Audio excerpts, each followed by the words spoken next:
అత్యంత ప్రతిష్టాత్మకమైన JEE mains 2025 ద్వారా ఎన్ఐటీలో ప్రవేశానికి ఎస్ఆర్ కళాశాలకు చెందిన 12 మంది విద్యార్థులు అర్హత సాధించారని కళాశాలల జోనల్ ఇన్ఛార్జ్ నేదురు తిరుపతి తెలిపారు.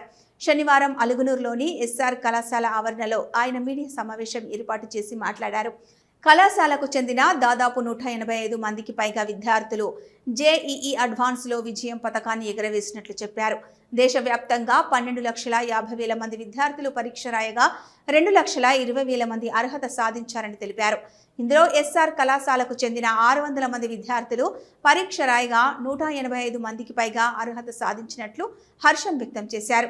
విద్యార్థులు వై భరణి శంకర్ జాతీయ స్థాయిలో 88వ ర్యాంకు, బి సురేష్ 98వ ర్యాంకు, ఏ కార్తిక్ 584వ ర్యాంకు, లకావత్ మాధవ్ చరణ్ 707వ ర్యాంకు, లూనావత్ రామ్ చరణ్ 777వ ర్యాంకు, పత్యం హృషికేష్ 796వ ర్యాంకు సాధించగా వారితో పాటు మరో 7 విద్యార్థులు 6,000 లోపు ర్యాంకులు సాధించినట్లు వెల్లడించారు.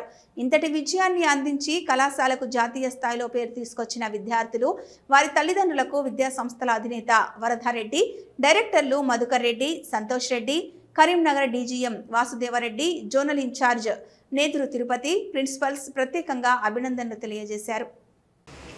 నేడు ప్రకటించినటువంటి జాతీయ స్థాయి జేఈఈ మెయిన్స్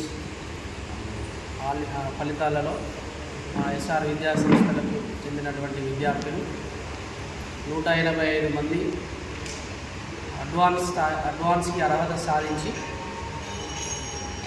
జాతీయ స్థాయిలో మరొకసారి విజయ పథకాన్ని ఎగరవేశారు.